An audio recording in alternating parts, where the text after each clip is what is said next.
look at the world. The Church of the Subgenius really kind of was a window through which I have always looked at the world. It was, it's one of those things you come across, you think, that's how I see things. It was playful, it was subversive, it was intelligent, and it's never quite had the kudos it should, but it's really incredibly influential. All of Bill Drummond's work is a rip-off, basically, of the Church of the Subgenius. And I really strongly believe that. And the Church of the Subgenius is, it's one of those aspects of British culture that has never been really valued in the way it should be. So I'm really, really honoured to have Jim Bob here tonight to talk about Church of the Subgenius. Thank you very much.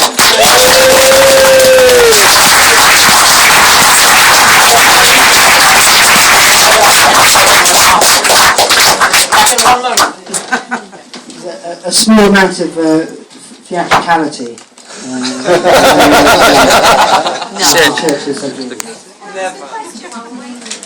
Absolutely.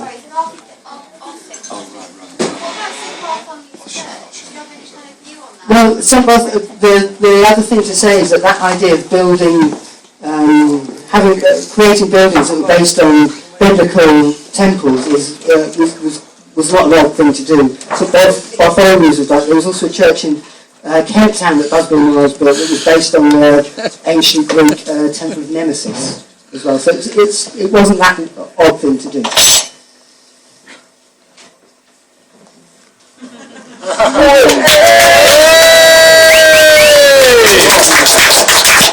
Hello, I'm Jim. This is Bob, and I've been invited along tonight to talk about the Church of the Subgenius. A couple of things. Firstly, I've been involved in the Church of the Subgenius for 20 odd years now. I've never done any public speaking before. I always prefer to stay in the background, so bear with me if I'm a bit mumbly and stuff. And also, I seem to have picked up the habit from my 11-year-old daughter of saying the word basically. So I say it more than 5 times. I'm going to buy that man a pint. So if that'd be great. Fingers crossed. Forgive me for that, basically.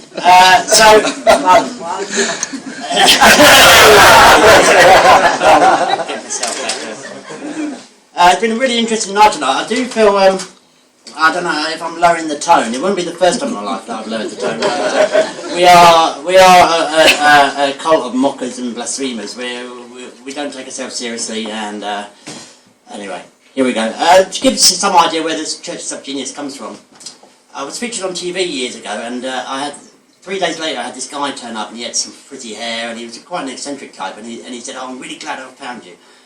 Church of Subgenius basically is a tradition of writing that dates back to Alfred Jarry and Ubu, and the tale of Mar and Par Ubu, which was a play that's written in the late 1800s in Paris, and basically it caused outrage and what have you, and he took me through like different Dadaist and Situationist and French philosophers. So it gives it a bit of grounding that the Church of Subgenius does have an intellectual sort of foundation. So I just took it as a big joke. So it actually this is what we're actually doing. It actually does have some serious sort of stuff behind it. So the Church of Subgenius started in sort of early 70s, I think. It's all very murky. There's so much disinformation and misinformation around it. It's very difficult to actually clarify where it started. But from a group of cartoonists, including Ivan Stanich is the main man, and Gilbert Shelton, who did the Furry Freak Brothers. If you look on the Furry Freak Brothers, if you know that cartoon, on the wall you see Bob.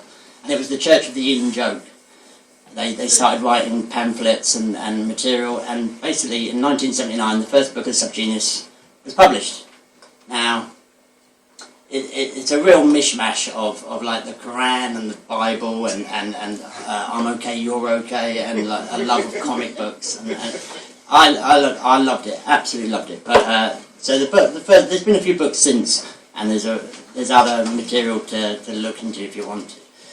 I have to stop and just work out where I'm at here. So basically again. Basically. So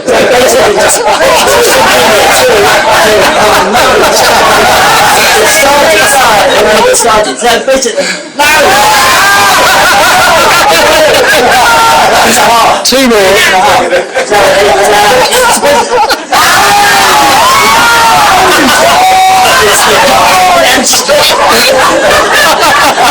So the Church of Subgenius is the cult of the anti-cult. It's There's a lovely quote to that. I'm really very sensitive. The quote is a rare knack for masking genuine wisdom in the guise of utter bullshit. And I'm telling you that really represents what the Church of St. Genius is all about. Some say it's based on the life of Robert Anton Wilson, who wrote the Illuminati trilogy, I'm sure you know. I don't know, but that's some people say that. God, I've actually written down here, basically. I'm not... It's the story of Bob Dobbs. So normal, he's abnormal. A 1950 salesman who was told by aliens to claim the slack that the conspiracy stole from us. So what's slack? Well, slack is like nirvana to the Buddhists. It's the concept of slack is the state in which you need nothing because you have it already. Not sitting around on your ass doing nothing, but doing what you love to do. Do what keepeth thou from wilting. That's why I think it's slack.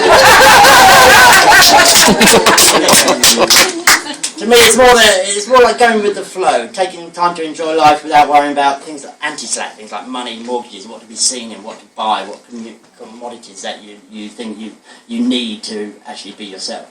So that's where I feel. This is all this is purely what I feel slack's about. Obviously, if you read the book, you might think, yeah, you're still out your ass. But this is what I feel is what it's about. It's inherently contradictory. It chastises consumerism, but it still wants you to buy the book, buy the stickers, buy the t-shirts. We all have to live. So, subgenius are followers of Bob. Subgenius it's not like just below genius. Subgenius is a made-up word. Here's a quote from the book. Subgenius has nothing to do with intelligence. It has nothing to do with race. It has nothing to do with education. Nothing to do with skill. Nothing to do with humanity. Genius makes sense, has sense, sells sense. Common sense, sense of humour, dollars and cents. So, where are we? So, quotes on the back of the book. Here we go. So, here's one from the Village Voice. This is the most authentic American religion. Passed down from Ambrose Bierce, Mark Twain, the Marx Brothers and Lenny Bruce. The subgenius have made the last best joke about the pathology of our young civilization. And a sick masterpiece for those who can still laugh at the fact that nothing is funny anymore. So, there we go. The book itself is pretty much impenetrable. Very few people I know have actually read it from the cover to cover. One of the whole chapters is absolute nonsense. I don't know if that's Dardoist, but that's it. But it's a celebration of the weird and the abnormal. And it's full of cut and paste artwork. It's a unique work of art in my. It's full of truisms, not truth. In my opinion, the subgenius is the most honest of religions. Rather than saying this is the truth, believe it, it says it's so blatantly fraudulent. It says this is lies, believe it, and as in pull the wool over your own eyes and relax in the safety of your own delusions. That's not to say I haven't met people who actually truly believe Bob is real. And these people scare me. They're the sort of people who believe that crop circles are made by aliens and we never landed on the moon. I once received a letter from a guy called Andy the Eye Webb. It was addressed to the Bob people next to the big church, Brighton. I don't know how it managed to get through. He said basically that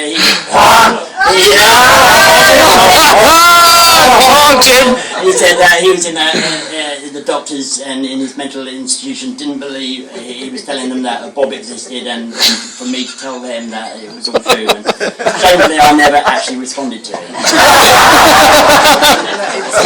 God bless Andy. I hope he sees stories. But it's full of sloganeering. The main tenet of Bob is fuck them if they can't take a joke. It is a joke, and also you're paid to know what you really think. If you act like a dumb shit, they'll treat you as an equal. And I don't practice what I preach because I'm not the kind of person I'm preaching to. There's loads of other things. There's things about Dobbsville, which is a take on Jonestown, the Bob's assassination, which is a take on Kennedy's assassination. In America, they're a lot more fundamentalist about it. They really preach the word of Bob with ranters and etc. They have the Hour of Slack radio show that's on week. I can't listen to that. They have DVDs and videos like A Rise to Subgenius, pretty much unwatchable, but It's great stuff, and there's also Bob, the Doctors for Bob, which is like the Bob bands. They're like anti-music. I don't know if you know the Residents and Negative Land. They're along those lines. But there's more sort of trendy bands that are into it. Devo were big advocates at the start, and if you look at any of their videos, you see Bob appearing lots. There's a song, Puzzling Evidence, by Talking Heads, on the True Stories album, that's all about Bob. And in this country, you've got Card, Collapsed Lung, Cold Cut. Bob appears quite often. Now you know about him, you'll see him appear in hopefully you will. Bob's one of my favourite things. Just recently, I had people phone me up and say, Jim, did you see the Bob poster in This Is England or Psychoville? He does appear, he crops up, he's there, and now you know you'll see him. So this is a really abridged version of what the Bob book's about. As you see, it's a mighty tome, it's got loads in it, but gives you some idea where we're from. Okay, so now we go forward to 1991 when I first met Bob. Basically, I was walking through town with my wife. She was heavily pregnant. She had to stop every 5 minutes to go to the toilet. And the nearest place was a friend of mine called Nick Gray. He used to do a comic called Watermelon. He was a brilliant character, so we went up to see him. And on the wall, I saw the Bob poster. The funny thing about Bob is as soon as you see him, you're immediately intrigued. Because, I don't know, there's something about his face. For me, he was the man from the Daddy Sauce bottle. Yeah.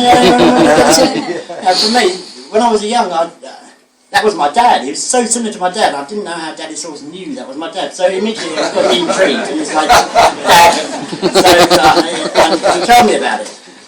Now, at that point in my life, it was 1991. I don't know if you remember those times. It was after the Thatcher boom, and it was a horrible recession. Me personally, my flat, I was in massive negative equity. My business was approaching bankruptcy. I was totally stressed, and a weird cult from America. Yeah, no thank you, actually. That's the last thing I need in my life. So I said, thanks, but no thanks, Nick, and we went on our way. But God bless him, he wasn't to be dissuaded. A couple of days later, he dropped the book on my desk. And it was like an epiphany, honestly, to God, it was like an epiphany. I locked myself away for 2 weeks, read the book, cover to cover. I really didn't know if I was going mad. I didn't know if my brain had been reprogrammed or I'd been brainwashed. But it had a real massive effect on me. And from that day to this, I've been a subgenius. And I had my mission. I had faith. It's a funny thing, faith. I had faith in Bob. And it's like, I feel almost like AA, where you have to give yourself over to a higher power. I had faith in Bob. And from somebody who's never been religious, it gave me real religious fervour. And I went, this is what I'm going to do now. I am going to promote the word of Bob. And this is what I set out to do, and I'm still doing it here now, 20 years later. Oh my God!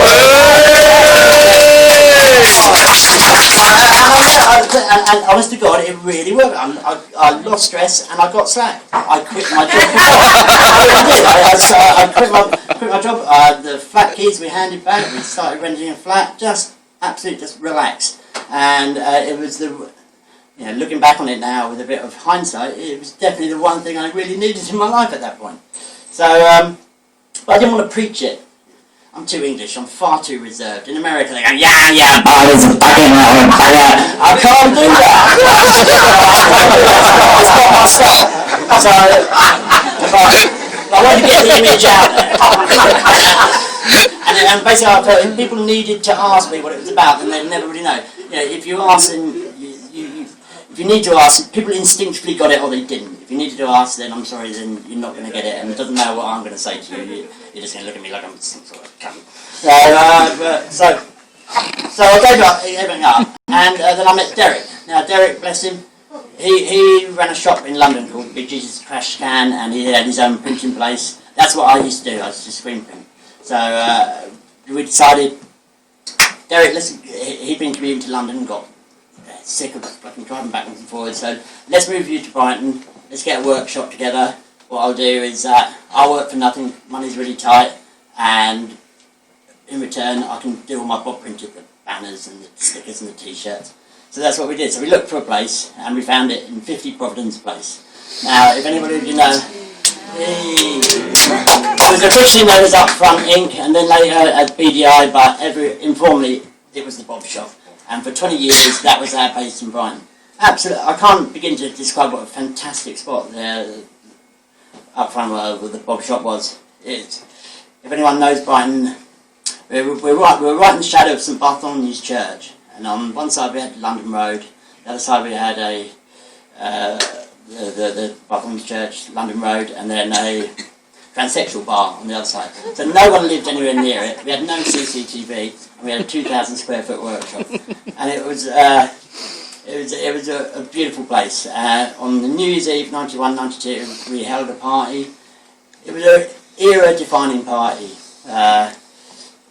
To set the scene for it was the godfather of Brighton free parties for the next 10, 20 years, and there was an energy there that it was more than just people taking drugs and having fun. There was something really, really special that everyone felt, and what we tried to do, we tried to create slack in the workplace. We built a skate ramp in there. We had stencil art way before Banksy and graffiti all around the walls.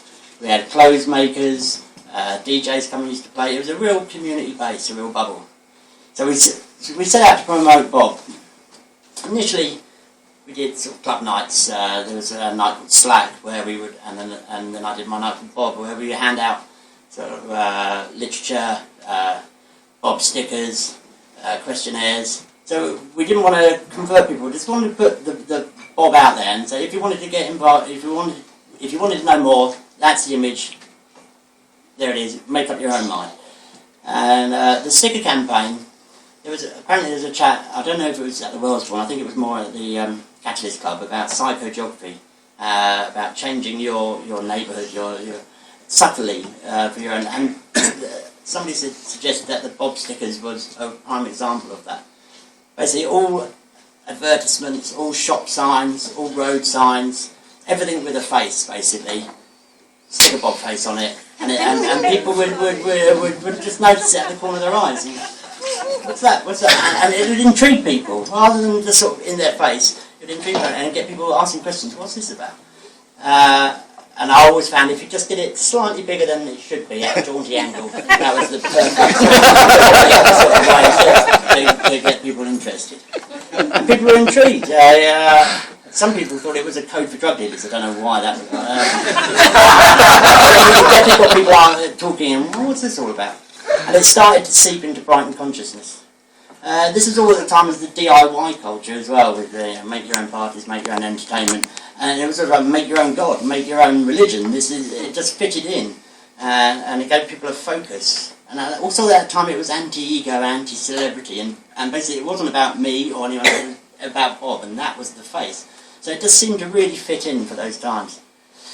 And then we started doing free parties at Ovendene. I don't know if you know the Undercliff Walk and the Cafe Ovendene with the spiral staircase up to the cliff, and that's where we started doing our big parties. And things started to really take off. We had thousands of people turning up at these parties. And remember, this is early 90s. This was pre-internet and mobile phone days. So it was a real word of mouth, and gave people that feeling that they were really involved in something underground and different, and they were joyful times. And there was never any trouble. There was self-police. We had all sorts. We had all the criminals, all the freaks and uniques down there, and at any time it could go mad. But everyone loved the vibe, and it was beautiful. We were featured on Newsnight. They did a piece on deconstructionism in youth culture, and they featured us. Came down and filmed for a day.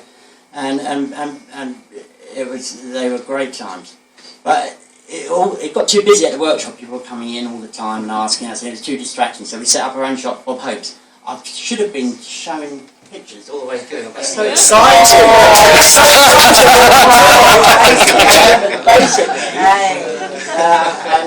It's slack.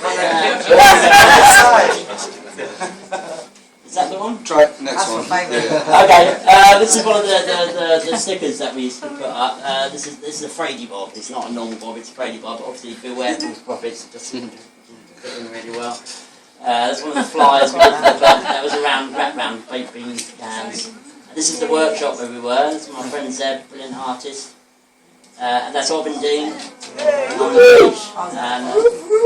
I don't know who he is, but he's looking right at and that's the shop Bob Hope's. I think I'm now up to date actually now.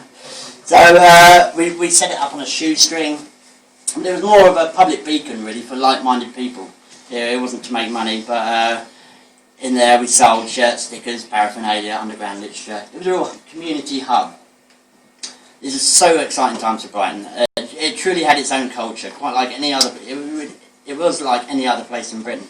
Artistic, creative, and alternative people. A lot of them now, actually moved to Brighton. They came to the parties and said, "This isn't happening in where I live, and I want to come here and be part of it."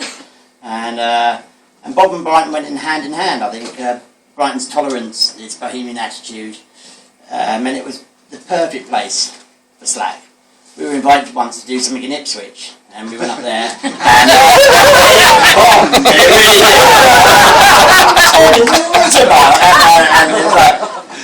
Bob was truly a Brighton phenomenon. At this time, we had the criminal justice bill.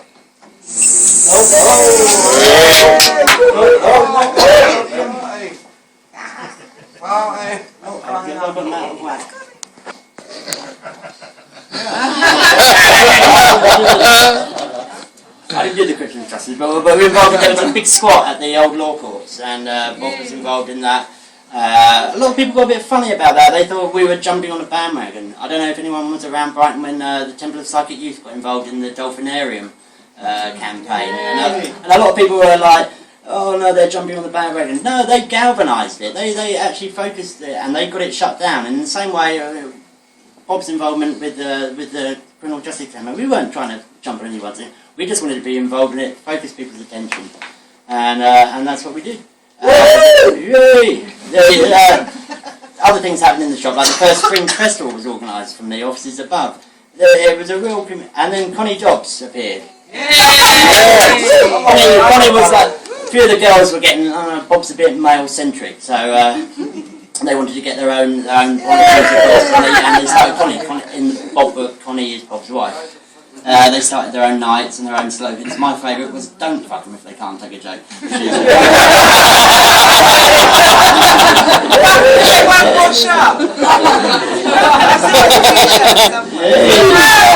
So these were mad times, and we seemed to be in the eye of the storm. I remember a customer coming in and saying there was a comic on the way called Hail Bob, and I was like, "Oh my god, what does this mean?" Well, it meant there was a comic coming called Halley Bob. Bit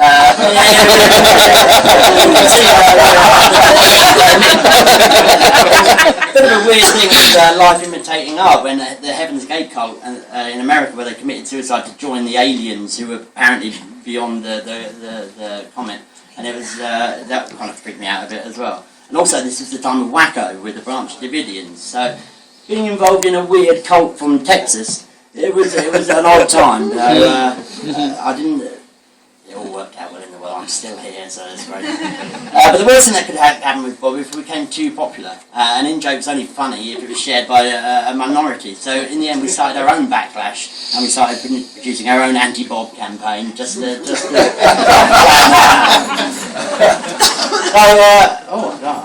I'm nearly in the end. I thought I was going to be here.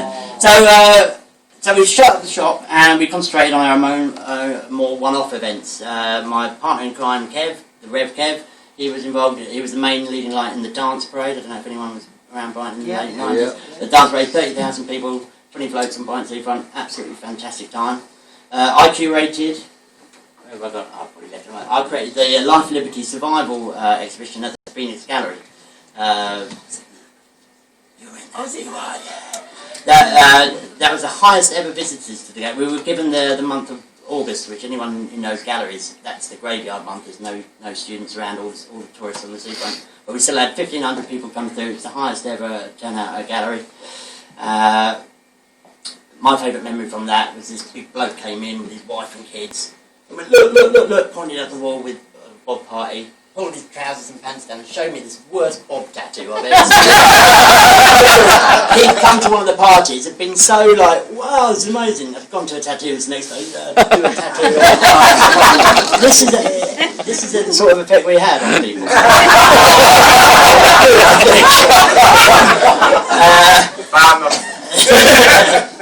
And then we did, in 1997, decided let's put Bob up for election.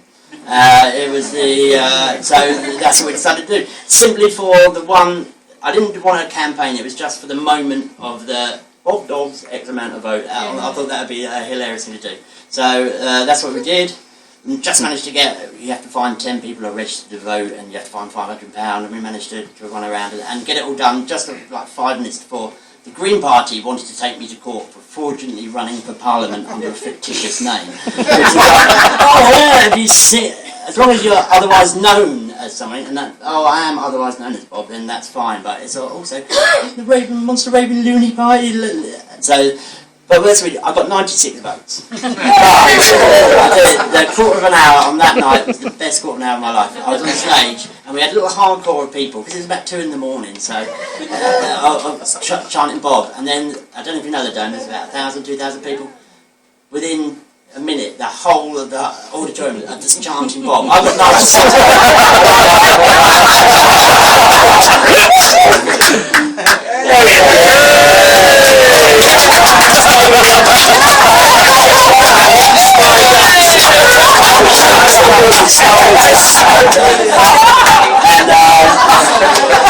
It was just absolutely dreadful. In the end, I stage guys off. Dad's called me, and I got carried through the thing. It was brilliant. Totally hijacked their moment of glory. Marvellous stuff. And then in Bob mythology, 1998, July the 5th, 7 AM, that's the day of the end of the world. July the 5th, 1998.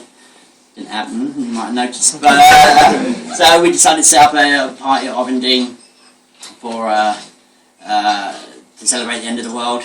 On the way out there, the big film at the time was Armageddon, and the big billboard was saying Armageddon, so we stuck a massive Bob in the O, so everyone coming out to the party, that's what they saw on the way out. And it was great. We burnt effigies of Bob on the beach, and burnt a lot of the banners and props that we made. The police came down at about 6 in the morning and asked us what we were doing, and we were like, well, we're celebrating the end of the world. And he said, well, as long as you're not slaughtering any sheep, then put the sheep away, the sheep survived to another day, and we carried on. And brilliant. And to be honest, when I first got into Bob in 91, I thought, well, let's take it to 98, and then just get on with some sensible things in my life. But Bob has a way of coming back and saying, actually, no, that's not that. And in 2001, we did another election campaign. Not by public demand, but by a drunk scouser in a toilet.